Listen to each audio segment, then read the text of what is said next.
we are back and we are going into the top 4 of today's Singapore Open top card. And I will be joined this time by my fellow commentator Isaac Lam, back from yesterday. And this time it will be a match between both of the winners that we saw in the previous top 8 matches on stream. It will be Melvin K up against Lim C1. Melvin and C1 are definitely both accomplished players as of today. We've seen C1 perform quite commandingly in the last few times she's been on stream. And Melvin himself really needs no introduction, leading the Asia Pacific CP standings by a mile. And having come in day 2 in both the London International and the Melbourne International, especially the Melbourne International where he finished in the top 16. And he's consistently performed really well with a team that hasn't really evolved that much, and seems to be carrying him really far today as well. Yeah, Melvin extending his lead on the top of Oceania Championship point standings and will be bidding to be the second winner of the Singapore Open. After all, the previous winner of the Singapore Open, the one back in December I believe, is Nelson, who is still alive in the other bracket. So it'll be interesting to see whether Nelson can repeat his triumph, but we are interested in what we have here, which will be C1 against Melvin. Against C1, as Isaac has pointed out, today is her big breakout performance. She's done very well, she's cut at mid-season showdowns, she's been around in Premier Challenges as well, but we're going to see if she can bring it all home today with a win. C1 hasn't really accomplished her big finish yet. She definitely is looking forward to this chance of even overtaking Melvin, which would probably mean a lot to her given Melvin's very formidable reputation in Singapore. Yes. So she's definitely going to be trying really hard to secure this game and inch closer to her big finish, her big breakout, which she's been thirsting for quite a while here. Yes, but standing in her way, as he usually does for every player in the APAC region, is Melvin. And Melvin's team, as we saw in the previous round, and as we've seen in previous tournaments for that matter, is the Arcanine, Tapu Lele, Circuitry, Alolan Muk, Porygon 2, and Whimsicott. While on C1's side, we see a team geared around a Drift Blame Tailwind setup with Tapu Fini, Drift Blame, Garchomp, Arcanine, Celesteela, and Muk. What immediately stands out to me is that C1 has no quick and easy solution to Porygon 2, which Drift Blame teams usually carry in the form of, say, Pheromosa or perhaps a more conspicuous Taunt user. Yeah, and the only potential Taunt user on C1's side are the Muk and even the Fini, but we've seen from the previous top 8 match that the Fini is carrying the choice specs. And the Muk, well, we haven't seen what the Muk's full moveset is, may yet carry the Taunt, and does have the knockoff to at least deplete Porygon 2's overall bulk, but it cannot deny the trick room. I'm quite certain C1's going to find Muk a very indispensable asset in this battle, given how Melvin has the option of going with Porygon 2 and Muk, which I think would fare pretty well against most of C1's team, since she doesn't really have a Gigalith or perhaps a Snorlax that most teams use to counteract Muk under Trick Room. Yeah, the easiest option will of course be to just knock off Melvin's own berry to prevent him getting his own recovery. Whereas Melvin will be trying to gearing his offense towards taking out the Muk without activating its own berry. So perhaps a slightly weaker attack into perhaps the Gigavolt Havoc from his circuitry. I'm not sure how much both players actually know about each other's teams right now, but I think that if perhaps Melvin is aware of what set C1 is running and where the Taunt or the perhaps another Trick Room counter such as Raw and Arcanine may be, he'll definitely be able to lead a lot more confidently into his first game, seeing that he has two options to go against Drift Blame in both Whimsicott and Porygon 2. But it's hard to really, he has to commit to either one of them. He can't really afford to bring both at the same time. Right, so Melvin's going to have to think about what C1 wants. And Melvin, I think, could afford to adjust to C1's leads here, since he has the overall slightly bulkier team and slightly more options as well. We see him going with Whimsicott and Circuitry though, perhaps hoping to bank on Tailwind this game, while C1 seems to lead off with her Arcanine and Garchomp. So C1 perhaps does have the Raw on the Arcanine and is bringing it out, expecting the Porygon to lead from Melvin. So yeah, Melvin leads the Circuitry into C1's Garchomp. I think the interesting thing to note is that Melvin perhaps might feel a bit safer with Circuitry than he would normally feel in front of Garchomp, given that since C1 has Arcanine on the field, she might be forced to go for Tectonic Rage or at least switch in Celesteela, which would steal Melvin quite a bit of momentum should he be able to capitalize on that by perhaps switching in Arcanine into the Whimsicott slot and even going for an electric attack into the Arcanine slot. Yeah, definitely a risk for C1 to go straight for Tectonic Rage on turn 1 when Melvin still has so many options unrevealed and the potential Protect. Most fundamentally the obvious play for Melvin, the Protect and Tailwind. And C1 can't exactly afford to play too conservatively as well, since Melvin has Whimsicott on his field. He could he has Whimsicott on his side of the field and threatens with an Encore. Melvin does go for the Protect immediately. Do we see a Tailwind to go with that? Yep, we are going to see a Tailwind. He could potentially lose Whimsicott this turn at worst, I believe. Yeah, Z1 does go for the Rock Slide, perhaps double into the circuitry or the Whimsicott here. Doubling into the Whimsicott would probably be the most efficient way of getting something done, but she goes for Snow instead. So Snow gonna at least reduce the damage of Moonblast on Garchomp, perhaps no longer making it a 2-hit KO on the Garchomp. That could be big, since this could mean now that Melvin's circuitry, perhaps not packing Hidden Power Ice, might not actually have a shot of eliminating the Garchomp on this turn, since yeah, that's true, because Moonblast is weakened so significantly. Melvin might have relied on the Moonblast and a Dazzling Gleam to pick off the Garchomp. Yeah, which actually leaves Steven in a pretty good position, since she's more, she can feel more comfortable to just go for a ground move. Not really sure whether she wants to press go for Earthquake just yet, but regardless, I think her Garchomp is actually in quite a good position right now. Yeah, Tectonic Rage into the Circuitry slot is not that bad of a play, because you do see Melvin's team has no ground immunes or even ground resists besides the Whimsicott. So Tectonic Rage into the Circuitry slot, which has already protected, is almost guaranteed to pick up a knockout unless Porygon 2 comes in. Yeah. Okay, we are going to see Melvin retreating Whimsicott. I have to imagine that would be Arcanine, but it's Tapu Lele instead. Going to set up the Psychic Terrain, and I believe proc it's Psychic Seed, which would boost its special defense. I believe Melvin has switched to the choice specs on Tapu Lele now. Oh, okay. I wasn't aware of that. Pardon me. Garchomp going for the safe protect, perhaps predicting the double into the Garchomp. And Steven goes for the double protect to stall out one turn of Tailwind, and giving Melvin the free switch in as Melvin actually goes for the Gigavolt Havoc to the Arcanine slot. Have to imagine it's going to Arcanine indeed. With the Protect, Arcanine is not going to be knocked out yet, but I think it's still going to do quite a sizable amount of damage given how high Circuitry's special attack stat naturally is. So we've seen the Snarl on Steven's Arcanine, so it might be safe to assume a much bulkier variant of the Arcanine. It's going to be useful information for Melvin regardless, seeing how much this does, since they would be able to give him a better indication of what Steven is running on Arcanine. So Gigavolt Havoc on its own might not actually be a KO. Yeah, that's definitely useful information for Melvin to know, since looks like a roll by the looks of that first hit. Do you think it could be an Assault Vest Arcanine? We just saw a Protect. Oh, okay. Yeah, we've seen the Protect, we've seen the Snarl, so definitely a bulkier variant. So Melvin's going to be very careful playing around the lightly Aqua Berry. Indeed, but okay, we see Garchomp going out there. Definitely a play to make. Hoping to Garchomp wasn't catch good at all. into that slot. But Melvin going to lock himself into the Dazzling Gleam instead, doing a big chunk to the Mug. As Thunderbolt into the Mug, into the Arcanine, not going to be enough and going to be activating that Pinch Berry. That's definitely a very bulky Arcanine there that Melvin's going to have to be very wary of, since Circuitry feels like it could be one of his answers to Arcanine, but not going to work out quite well in this game. And now with the Snarl, he's going to be doing even less damage, especially since Melvin's locked himself into arguably his least offensive attack, the Dazzling Gleam.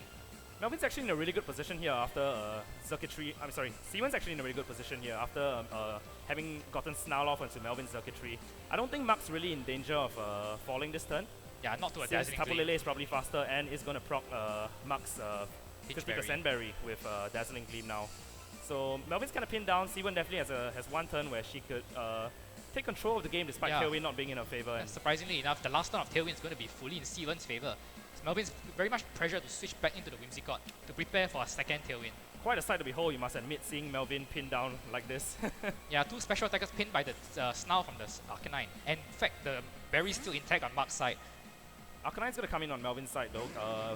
Going to go for the Intimidate onto Steven's Arcanine. It's definitely going to protect Lele, but and the Mug, but perhaps if C1 actually chooses a double into Circuitry, she could get so quite a bit of work done. Thunderbolt into the Arcanine with the reduced special attack, not going to be a KO. As Steven goes for another Snarl, knocking Circuitry's special attack down to somewhat reasonable levels. And Mug goes for the Taunt, and Mug actually reviews the Taunt onto the Circuitry. So I think Steven was calling the Whimsicott coming in on that slot, hoping to deny Tailwind. Have to imagine that, although she has, in a way, pinned Circuitry down since It's -2 now. It's a very easy switch for Arcanine to get out of there to avoid giving it a Beast Boost, and I think Mug's in quite a comfortable position right now since Arcanine probably isn't going to be able to KO Mug at this range unless Melvin has perhaps a more offensive item on his Arcanine, which is fairly uncommon That's the life of Arcanine. Still has to be a bit careful, but I think she's in a much better position than most players would find themselves in front of a Circuitry. So the question now is, what does Melvin do with the Circuitry? It's going to be a switch for the Arcanine. It doesn't tell us anything since we do expect the Arcanine to be faster than Melvin's Circuitry. And Melvin does switch out the Circuitry after that, bringing back the Whimsicott, which was what C1 was hoping to catch with the Taunt previously. We'll see if she's able to punish this because... Goes for the Wild Charge into the Garchomp. Melvin getting caught off by the switch to the, and does reveal that Arcanine is carrying the Life Orb and may have been able to KO the Mug with the Flare Blitz. So a huge missed opportunity for Melvin there. Tough turn indeed. A bit strange seeing that I personally thought that the Garchomp switch-in was so obvious. But he still has Whimsicott and Arcanine both on the field right now, which in a way allows him to get up another Tailwind relatively easily, since neither of C1's Pokemon can do anything really to stop Whimsicott at this point. Yes, so he now has an account for the Garchomp and has to worry about switching. The problem here about C1 is that if she knocks out the Whimsicott or even the Arcanine on the turn that Tailwind is set up, you give a free switch into the Lele, which is what Melvin wants. Probably the best play I think would be to let Whimsicott get the Tailwind up, but leave it intact and perhaps go for a Taunt instead, which will allow Tailwind to go up, but not allow Melvin to pull off any other potential shenanigans. Oh, but the Psychic Terrain up too, so... Here comes Psychic Terrain. No, Whimsicott is actually not... So Melvin actually taking a huge risk by switching in the Lele and exposing it to damage, as Rock Slide comes out from the Garchomp. That's extra damage on Tapu Lele, which is always significant. And Poison Jab, which slot is going to goes into the Whimsicott and well, gives Melvin a free switch in under and 3 fresh turns of Tailwind. To where I stand now, that actually might look like the worst possible scenario for C1 really, since she has given Melvin a free switch in to the offensive threat of his choice. And Lele comes in for free last turn. Yeah. Here comes Arcanine to get another Intimidate in case something is still standing on C1's side. I thought he would actually bring Circuitry in there, given that Circuitry would be able to pick off Mark at this range, and Lele probably able to secure a KO on Garchomp as well. But I think Mark might be at... So this might be the second Intimidate on Mark already. Yeah, regardless, Melvin's in a really strong position here. Garchomp going to protect to stall out one turn of Tailwind. Playing defensively as she probably has to at this point.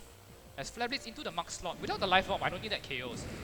But does Melvin go for Dazzling? Ooh, that is... but does get the burn, but the Berry will save the Mark. Yeah, but as Arcanine takes a huge chunk of recoil.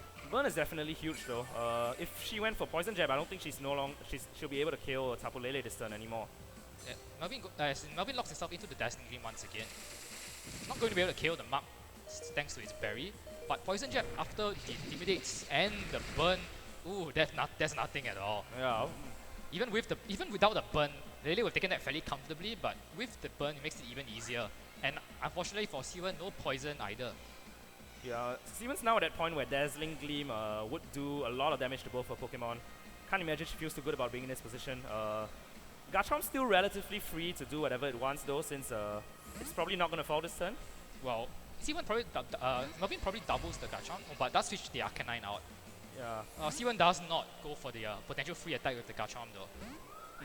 Feels a bit strange to me seeing Garchomp switch out there, since I thought it was relatively safe. I suppose she feared the Dazzling Gleam and the Flare Blitz into the slot. No, but yeah, C1 goes for the Protect on Mark, calling the... So another Dazzling Gleam comes out. Double. So free damage on the Fini. Not actually sure how much the Protect did for her though. Yeah, it's curious. If anything, maybe the Garchomp should protect her and the Mark switch out. I guess at this point she has one extra turn with Mark on the field, which she could use to buy some time and sacrifice Mark this turn. The other problem for C1 is that I believe the Fini is Specs and she just brought it in on the last turn of Tailwind, so unable to stall it out with a Protect of its own. Especially dangerous coming into Circuitry, since C1's really pinned down, since Tapu Fini does not want to be standing in front of a Circuitry, which is definitely faster than it here. And the switch is almost too obvious in my opinion. Yeah, it is. Which Melvin is probably going to be able to capitalize on here. Probably picking up a Beast Boost.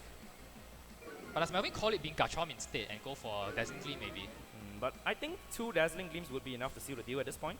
We are going to see the first come off. Does he get any Beast Boost though is the question. Oh, it does not KO Arcanine and Circuitry will be getting a Beast Boost regardless of what he goes for here. It does go for the Thunderbolt, taking the chance of in case Garchomp comes in. Bit uncharacteristic of Melvin, I would say. Slightly bigger risk than he needed to take there, but regardless, it didn't really hurt him in any way. He's going to get the Beast Boost up now. Does get the Beast Boost up. So Tailwind does peter out and Chomp comes back in. And I believe C1 has not burned a Z move yet. Yeah, but Melvin does still have Arcanine in the back, so I think both Circuitry and Tapu Lele at this range are relatively safe, since Melvin probably wants to get Tapu Lele out of there right now for Arcanine so that he can reset the terrain later on in the battle. And at the same time, probably protect Circuitry. I don't think Circuitry is going to fall to a Intimidated Tectonic Rage at this range. Ooh, I'm not so sure about that though. Probably going to be cutting it close. We'll probably find out this turn actually. Since C1 really has to go for Tectonic Rage, she can't really afford to get too much damage onto a Tapu Fini at this point. Does Melvin circuitry call that and go for the protect? Nope, no protect. Here comes Tectonic Rage. This could be C1 bad. needs the KO. And he needs the KO on probably the circuitry slot.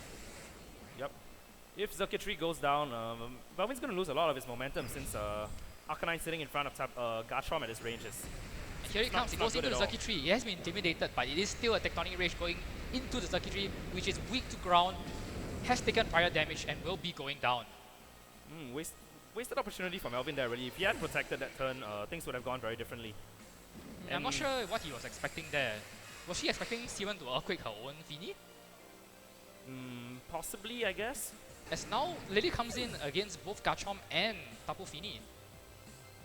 Well, since these are two of C1's last Pokemon, I don't think there's a chance here. Melvin has locked himself into Dazzling Gleam and has to hope Gleam knocks out the Garchomp in a single hit, and hope to not go down to a Rock Slide before that. I actually think locking in the Moonblast might be the better call here. Actually, I think she does have too. I think she does have Poison Jab.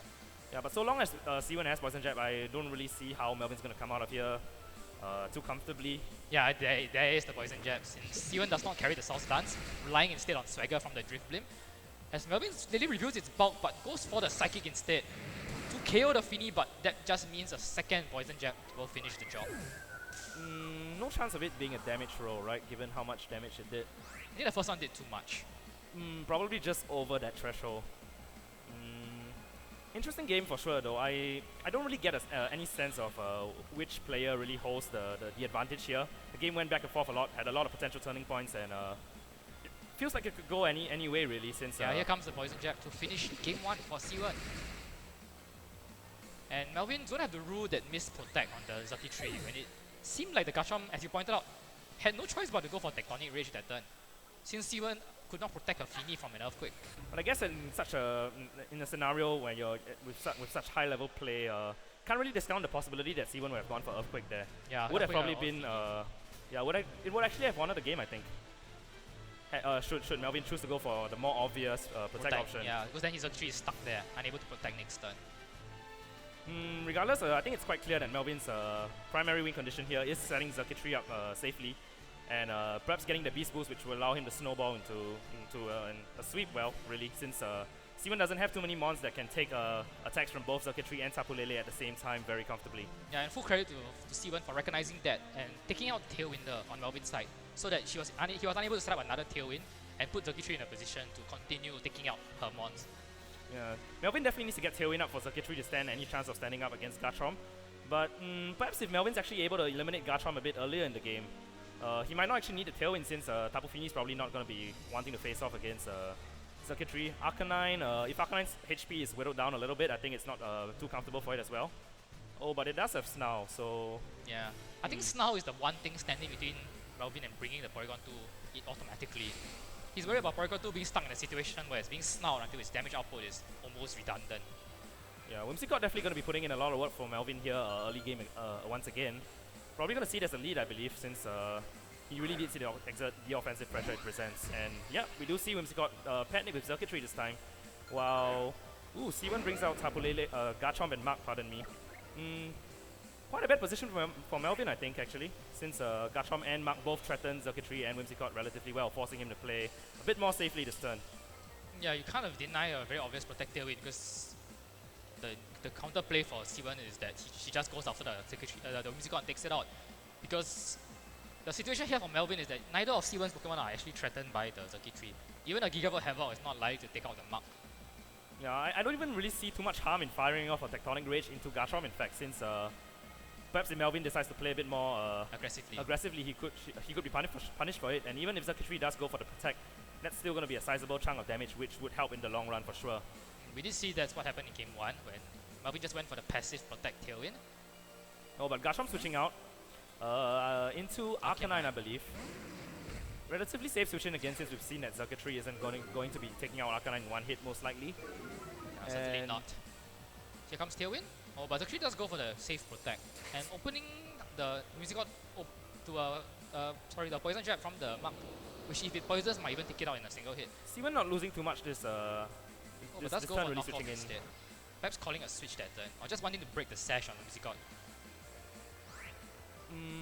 Since Tailwind has gone up, so Tailwind has gone up, yeah. Circuitry actually presents a sizable threat now, I'd say, since it is going to be able to damage Arcanine and Mark reasonably hard. Yeah, but Melvin has to be careful where he throws Zigable Havoc, because Kacham could come in at any point. Yeah, and I can't really imagine Melvin wanting to risk exposing his Circuitry to 2 attacks this turn, since it's probably going to be very important in the late game.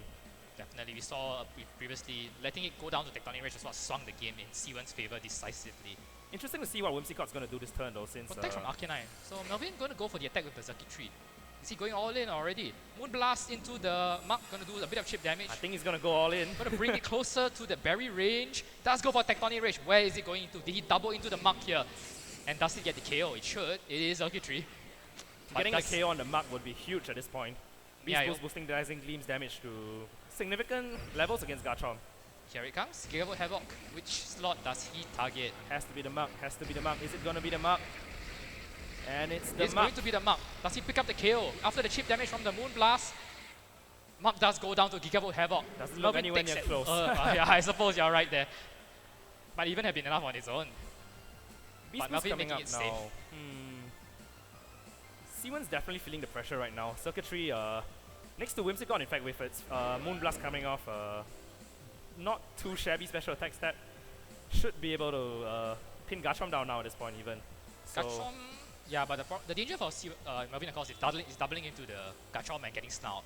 Yeah, that's probably what C1 has to go for here. I don't really see too many. Yeah, protect Snout seems to be the most obvious play for C1 here. So perhaps Melvin might want to actually protect Circuitry since I don't think Arcanine is going to be wanting to go for Flare Blitz here. True enough. But C1 actually doing the bait and switch, switching Garchomp back into the Tapu Fini on the last turn of Tailwind here. Relatively safe, I guess, since Circuitry is definitely not going to be going for Thunderbolt into that slot. But Whimsicott reveals the Endeavor onto the Tapu Fini, and a Dazzling Gleam comes out. I don't think that's going to be enough to seal the deal this turn, but... But we're going to see the Snout. Yeah, we do see the Snout. It hits both of Melvin's Pokemon, reducing Circuitry's special attack back to neutral, and lowering Whimsicott's special attack, but at the same time, increasing Endeavor's power. Melvin still has one more turn of Tailwind though, and like you said, if C1's Tapu Fini is holding the choice specs, it can't really protect right now. Oh, and that just means another Beast Boost for the Circuitry. Yeah, unless she switches out a Garchomp, but that's going to be additional damage onto Garchomp again as well. Yeah, you have to imagine Melvin just fires 2 attacks into that slot again. Yeah, but so he has to be not going to do enough at seeing that both neutral, both Pokemon have been Snout. Yeah, Melvin has to make a decision. Or he could just Energy Ball that slot. I think he has to protect Circuitry distance, which would... Oh, but that would actually make him vulnerable next turn. Yeah, it costs him momentum. Because then he has to protect Whimsicott as well, because he needs Tailwind up next turn. But instead he goes for Endeavor into the Arcanine. Going to reduce it below half. And goes for the Thunderbolt into the Arcanine slot, which will take it out before the Berry has a chance to activate. And C1 down to her last 2. The Garchomp coming in, unable to... Unless she takes out Whimsicott this turn, which she goes to Muddy Water instead. That could be a missed opportunity. I think she needed Whimsicott to go down now before Tailwind can go up again. Are we going to get any accuracy drops though? None. I think C1's done for, honestly. Yeah, because she cannot deny the Tailwind on Whimsicott now. Tailwind has gone down, but now Circuitry goes for the safest protect. Actually, no, you don't even protect. I think you switch out. Tectonic Rage might KO you. Yeah. About to say that, Melvin could go for the obvious protect here, but I actually think Tectonic Rage would be I think so too, Tectonic Rage at this point. So Circuitry probably wanting to... Oh, okay, Melvin, maybe you know something we don't. Here comes Protect on Circuitry as Whimsicott sets up Tailwind. I think Steven has to go for it anyway. But I think regardless, Melvin is pretty safe since Lele is at the back. If he loses Circuitry, Lele is coming back out and holding the choice specs. Yeah, I suppose Melvin values what he has at the back more than the Circuitry. I mean, if he survives, that's just icing. That is true, actually. I don't think Melvin would be able to pick off Garchomp this turn with Dazzling Gleam as confidently as he would like to, since Garchomps these days tend to run a bit more bulk. Yeah, here comes Tectonic Rage. Yeah, I think the logic here is Melvin probably wants Circuitry to go down. Yeah, definitely showing off some pretty high level play here, since most players would be inclined to preserve as many Pokemon as they can. And switching the Arcanine instead. Although Melvin is clearly realizes that. Whimsicott dodges the Muddy Water. And allows Whimsicott to fire off one last Endeavor next turn. I don't even think Muddy Water would have been enough to pick it off at that range though. Single target? Was it taken off one? It took one Muddy Water previously, yeah. I see. Well, either way, Lele's back in. That's, Muddy Water would have KO'd. But now Endeavor into Garchomp and a Dazzling Gleam will finish the game for Melvin. Yeah, I have to imagine C1's thinking about game 3 already. Yep, here comes the Endeavor. C1 not bothering to stall the game out with Protects. And a Dazzling Gleam will finish the game and bring us to a game 3. And Whimsicott definitely proving a huge pain in the rear end for C1 this game. I guess if I was C1, the main lesson I would be taking away is that perhaps going for just now onto circuitry is not really enough to neuter it completely, since Melvin has the option of switching it in and switching it out. Perhaps she needs to play a bit more aggressively with Garchomp. Yeah, it's strange because, as you pointed out in game 2, C1 had a huge advantage in the leads, but she didn't seem to punish Melvin hard enough for the turn 1. Perhaps she's underestimating the damage that Tectonic Rage would do through Circuitry's Protect, since even I have been misled in overestimating Circuitry's bulk earlier. It's actually, I believe, frailer than Arcanine, so Tectonic Rage is going to do a ton, even with Protect, and with as long as Intimidate doesn't come into play. Not to mention, she went for knockoff on the Whimsicott instead, probably calling a switch. But if she gone for Jab that turn, and even gotten a poison, there goes Whimsicott on turn 1. But at the same time, that would have only made Endeavor a bit more potent, I don't think. Oh, if it poisoned though. Yeah, probably not a risk that's really yeah, worth that's taking, true. though. That's true. You don't want to be Whimsicott. You don't want Whimsicott to sitting Since around with she could potentially 1 punish HP. a switch as well with knockoff. So it's a hard decision to make. She wants to go hard after the Whimsicott, but if she mispredicts and leaves it at 1 HP, Endeavor knocks everything on her side to 1 HP. I don't think either player really has to switch up their game plan too much though. I think the 4 mons both players have brought in both games are definitely their best outs against each other. Yes, Melvin, both players need their Arcanines really. Oh, does Melvin? Oh yeah, Melvin definitely needs his Arcanine. Whereas Yeah. C1, I think C1 could afford to drop the Arcanine. But unless she really wants that style. I'm actually thinking C1 could afford to drop Tapu Fini. Felt like, yeah, Fini's not like doing a bit of a dead weight so both far. games now that you mention it. Fini's only really resetting terrain for her against the Tapu Lele, but Tapu Lele for Melvin is only coming out in the end game. Arcanine and Garchomp coming out from C1 this time, much like in game 1. Perhaps recognizing that gives her better options in this situation. While Melvin once again sticking with Whimsicott and Circuitry, no reason to change things up since he's shown both times that he has the flowchart he needs to secure this victory clearly in his mind and just needs to execute it perhaps a bit better than he did in game 1 to secure this victory. And he's going for it again, Protect and Tailwind coming out for Melvin, presumably. And you've yet to see what C1's response is, but if she goes after the Whimsicott and takes it out. I have to imagine Flare Blitz is going to come out from Arcanine here. Rock Slide comes out into the Whimsicott, going to be breaking its Focus Sash if it connects, which it does. That's actually not too bad if she goes for Flare Blitz here, since Yeah, she Whimsicott's does. going to So go down. C1 going to adjust her approach and going to be killing Whimsicott immediately after all the havoc it wreaked in game 2. So now we're going to see what Melvin's flowchart looks like. What when this does Whimsicott actually is goes practically down. put Melvin on a timer since he has only a few turns left of Tailwind to capitalize on. Well, 3 turns for Specs Lele. Yeah, that's a lot. But he needs to take out Garchomp. Really, he really needs to take out Garchomp this turn. So, The problem for C1 is that she can't really force the Lele to lock itself into Psychic and trap it with the Monk because Melvin is obviously incentivized to lock itself into Moonblast or especially with Dazzling Tapu Gleam. Fini potentially in the back. So the Monk can't really switch in safely, so he can absorb 1 or 2 Moonblasts. But I think the dilemma for Melvin here though is that he needs to double into Arcanine this turn to prevent a Snarl from going off. But that would expose the Garchomp, which I think although C1's Garchomp is probably inclined to switch out, if C1 chooses to read that and perhaps plays a bit more aggressively, this could go downhill for Melvin very quickly from here. Garchomp will switch into the Monk, I presume. Yes, this is going to be the Monk. So trying to catch, hoping Melvin misplays and goes for the Psychic attack, as Arcanine will protect itself. So no Snarl. C1 choosing to preserve the Arcanine, as Melvin locks itself into the Dazzling Gleam. Probably his best option there, covering. Are we going to see the Gigavolt special Havoc options. coming out? Or just the Thunderbolt into the Arcanine slot? Probably would have been enough, so Oh, no reason to burn the Z move there. Problem here is, but Dazzling Gleam is going to move first, and it's going to proc Mark's Berry. Unfortunately for Circuitry, so it's not going to be able to pick up a Gigavolt Havoc on the... Oh, but can it pick it up on the Arcanine? I think it can. After the Dazzling Gleam. Another 30 points of damage. Yeah, that is true, and And it's already protected. given But how, then the Garchomp can switch in. given how bulky Melvin's Tapu Lele has shown it is, I don't think he's really fearing much from the mark either way as well. The So, Poison Chat might be barely a 2 KO. yeah. And knockoff, ironically, it's not really going to be providing the momentum that it's usually meant to provide, since getting rid of the choice specs would actually Yeah, be a open lot up more some detrimental to C1. Open up some Psychic plays in terrain. And Dazzling Gleam comes out, and Arcanine going for the double there. I think she's clearly reading what Melvin's going to do this turn, and yeah, I mean, no reason not to really. Although she Really could a have Gigavolt switched into the Garchomp, I Arcanine guess. slot. And here comes the Gigavolt. Which slot is it going into? Probably going to Arcanine, you have to imagine, since But then the Chomp could have switched in. yeah. It's interesting to see where this goes. Can he KO the Monk? Is what I would like to know. Regardless, I'm a bit surprised that Melvin opted for Gigabolt since Garchomp was a bit of a threat, but I guess he had not much of a choice. I think it's going to the Monk, which will make more sense. Oh, but it goes into the Arcanine. So Melvin taking the risk, and C1 perhaps calling it and trying to save the Arcanine with a double protect, but it seems like an unnecessary risk to take when you have Garchomp at the back. Oh, and we do see knockoff coming off. Is it going to Lele? It is, so knocking off the choice specs and opening up a Moonblast into Garchomp next turn. This is a very interesting situation since Steven definitely values the decrease in power in damage output for Lele, but at the same time now Lele free to switch moves. This could be very dangerous. Free to double protect, stall out the last turn of Tailwind. Yeah, and with Garchomp on the field cleanly, that's gonna be very difficult for Melvin to overcome, seeing that his last mon is probably Arcanine. Yeah, Arcanine is going to come in here to intimidate the Garchomp. Oh, but Porygon 2 shows its face. This could be game changing since no intimidate for Melvin. That actually gives Melvin another option to hit Garchomp really hard. To change the speeds then on play here. And yeah, C1 does go for the double protect, as Melvin just goes for the Thunderbolt into the Mark. That is very interesting because now I actually think Melvin has the option of just going for a second and Trick Room. But we have seen Taunt on the Mark.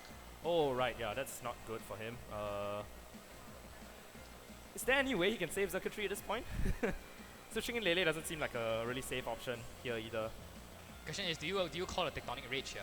Yeah, Simon's probably going to press Tectonic Rage. It's just a matter of which slot she's going into. That's true. No, definitely not into Porygon 2, I don't think. Yeah, with Taunt, I don't think she has any incentive to go for Porygon 2 here at all. She's going to taunt the Porygon 2. So she does leave. Oh, but Zokichi going to protect itself. Ice Beam though, I think is the safest play for Melvin from the Porygon 2. Probably as not we do see enough, Tectonic Rage. Does Sion double into Mark despite having the taunt? If she predicts Ice Beam, this could be the play, but I don't think it's going to KO. Well, I guess regardless, it isn't really a bad option to go for Tectonic Rage here since... yeah, it goes into the Zokichi, so we're about to find out how much it does through Protect here. Yeah. Exactly how much? 60%? Oh, it's 50%. That might have been a roll in game 2. My goodness. As we do see Taunt, but as Melvin predicted with the Ice Beam, you have to think he did. Oh, but he did go for the Trick Room. But he did burn the Tectonic Rage, so Garchomp now cannot safely Earthquake next to the Mark. Or the Arcanine at the... Oh, is that Fini or Arcanine at the back? Oh, Arcanine is down, so it's probably the... Actually, we haven't seen the last thought, have we? Would she have a reason to bring Celesteela at this point? I actually think so. That would be a fantastic. Celesteela would pretty much seal off the game for him. Yeah, it would just switch in and just Earthquake. Drifloon's definitely not coming out, so it has to be the Fini or Celesteela. And Melvin will switch out the Circuitry into the Tapu Lele, exposing it to damage, and a pretty obvious switch for that matter. As Garchomp will protect and give Porygon 2 and try and save it. Porygon 2 probably Ice Beaming into the Garchomp though, as it does. And Mark going for the knockoff on Porygon 2, knocking off the Eviolite. But still Porygon 2 probably bulky enough to take 2 hits, since Garchomp has already burnt Tectonic Rage. Garchomp hasn't been intimidated yet, neither has Mark, so Melvin's Lele is actually in a really precarious position here since double Poison Jab are going to be doing a lot of damage right now. But Lele can't protect since it's choice. Yeah, and without the choice specs, I wonder if Moonblast is even really going to pick off C1's Garchomp. No, I think that really depends on how bulky it is. Oh, it is going to be the Fini. So, not restricting terrain since Psychic Terrain already wore off, but exposing it to a Moonblast potentially, since as pointed out, Melvin cannot protect his Lele. And does go for the Moonblast into the Mark slot. He's really eaten his berry. Ooh, there's a lot of damage with the crit. That's irrelevant. There's a special attack drop. I'm not sure why the crowd is reacting. And try attack into the Mark slot as well. Going to take it out. Melvin leaving the Garchomp alone and C1 playing right into that. And now the Taunt user is gone, but Porygon 2 is not going to be bulky enough to take 2 hits. This is going to go all the way down to the wire. Yeah, that was probably... That was Melvin's lifeline, I think. Yeah. I really wonder, since Poison Jab probably wouldn't have been enough to take out Lele at that point, and would it? A huge factor there being that Melvin's Porygon 2 actually outsped C1's Mark. Poison Jab not going to be enough. Are we going to see Moonblast from Lele coming out before the Fini can move into the Garchomp? Without that Specs boost, going to survive. Garchomp hangs on, but Fini going all the way with the Hydro Pump with the Specs boost against Evioliteless Porygon 2, not going to be enough. I think Justin, you shouldn't have shown everyone how Hydro Pump looks like. I think she went there because of you. And she didn't get the KO. So Trick Room is up now. That's I wasn't really paying attention last turn. Do we know whether C1's Tapu Fini is slower than Melvin's It's slower than Lele? Lele, yes. So she's probably locked in the Hydro Pump now, which is actually a really terrible position to be in since she can only go for one Pokemon at a time. As Garchomp protects itself from the likely Ice Beam. But Melvin at this point just trying to sack his Lele. As Porygon 2 goes for a very free recover. And if she doesn't Hydro Pump into the Porygon 2 slot, Porygon 2 will be hanging around. As Hydro Pump comes out, needs to land it, does land it into the Porygon 2. That's not going to KO either. And gives Lele a free turn to Dazzling Gleam since he does not choice lock anymore. Yeah, looks like that crit really cost C1 there since I do believe she would have been able to survive the double target there, yeah, and get off a Poison Jab onto Lele, which would put her in a much better position with both Muk alive on the Trick Room and now Garchomp is going to go down to Porygon 2, who has no reason to recover again since Garchomp is unable to protect again. Oh, but she goes for it, does go for protect. This could be her last chance. Does Melvin recover again?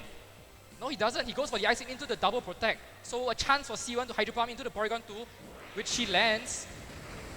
So 3 Hydro Pumps in a row. She clearly believes in the Fini. As Lele goes for its own Moonblast into the Fini slot. Does she get a special attack drop as well? Oh my, he does. Just the odds really not working out for C1 over here. Well, she did land 3 Hydro Pumps in a row though. Okay, that's true. So, in Fini she trusts, but Fini has let her down with the Moonblast drop. And Zerky 3, she's going to have to go for the triple. She has no choice.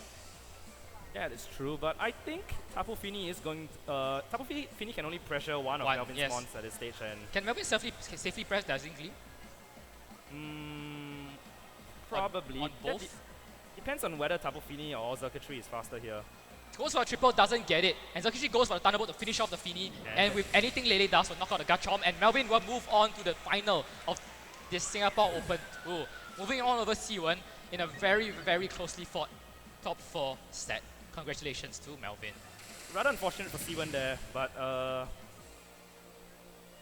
do really feel inclined to believe that that crit really cost her. I think she played really well throughout most of the set and was just really punished with that crit there. Had Muk stuck around a bit longer, she would have been able to maneuver a Pokemon a bit more freely, and that would have. You don't expect the double target to have knocked out the Muk normally.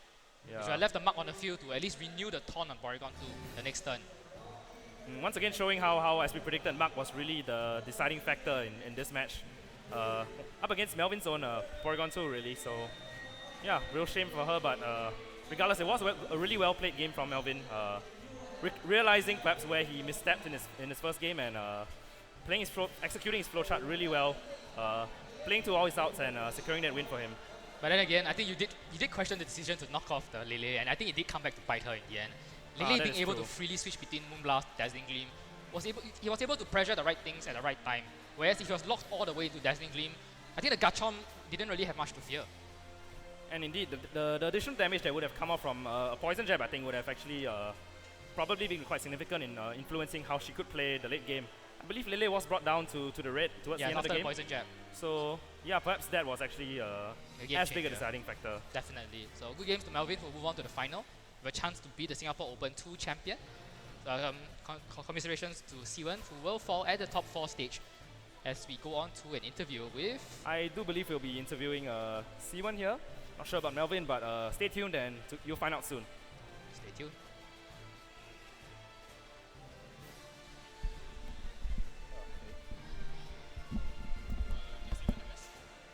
Up to you.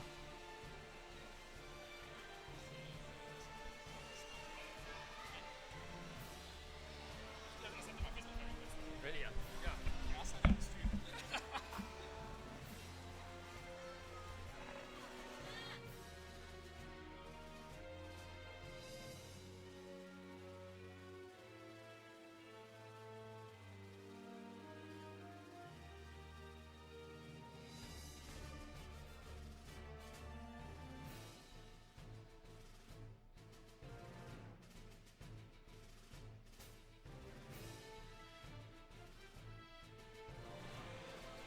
And hello everyone, we are back. Sitting next to me now is C1, contrary to what the names on the stream say. Yeah, she has unfortunately just lost her semi-finals match against Melvin, but yeah, still made it pretty far in this tournament, which I believe many players here did consider to be one of the most stacked in a while. So congratulations on that. I'm sure you're quite satisfied with your tournament performance regardless of your loss. Yeah, quite. I didn't expect to pass the top 8 rounds. So I believe this is actually the biggest accomplishment you have under your belt as well so far, right? yeah. Congratulations on that. We just want to ask you a bit of your decision to go for the knockoff on Tapu Lele in game 3, since Matthew and I discussed, and we do actually think that could have been perhaps the deciding factor there, allowing Melvin's Lele to switch moves freely later in the game and getting less damage done as compared to a poison jab would have secured you. So Okay, I knocked off because I foresaw myself for switching Tapu Fini in later on. I didn't think that he would let his Lele go down so easily, and we saw a few switches out of his Lele switched out as well. So I knocked off the choice specs because in round 1 or 2, I think I felt that the Dazzling Gleam did too much to my Fini, and I wasn't very comfortable with it. I see. So at that point, you were anticipating him to switch in perhaps to Arcanine instead of keeping Lele in. No, I wanted to knock off the choice specs on Lele. I see. A decision, and I was quite certain that I would be able to switch around without letting my mark go down too easily, which was my costly mistake in round 2. I see. Interesting situation there, having to choose between neutering Tapu Lele's power and its ability to switch moves there, since I like to think that the real problem for you during the late game was the fact that Lele could freely switch between Moonblast, Dazzling Gleam and Psychic, whereas if it was forced to lock itself into Dazzling Gleam at that point, it would be doing a lot less damage to your Garchomp most importantly. It would still have been a 2-hit KO, so to me it's no difference. If he Dazzling Gleam 2-hit KO versus a Moonblast, also a 2-hit KO. Is it really a clean 2-hit KO given how Moonblast was actually a 2-hit KO as well? I'm inclined to believe Garchomp could perhaps actually survive. I'm not very sure. I mean, normally it would be a 2-hit KO, so maybe Melvin's one would be different. I mean, Melvin's known for running intriguing amounts of bulk on most of his Pokemon at the expense of offensive pressure, so wouldn't be surprised if that was the case. Yeah, maybe. Well, regardless, I think you did well to bring it to game 3, and congratulations, you secured a fair bit of CP now, and you could consider this your big breakout really, since I think you've been wanting a reasonably big finish for a really long time. Yeah. Okay, congratulations, and hope to see you around soon. Alright, thanks.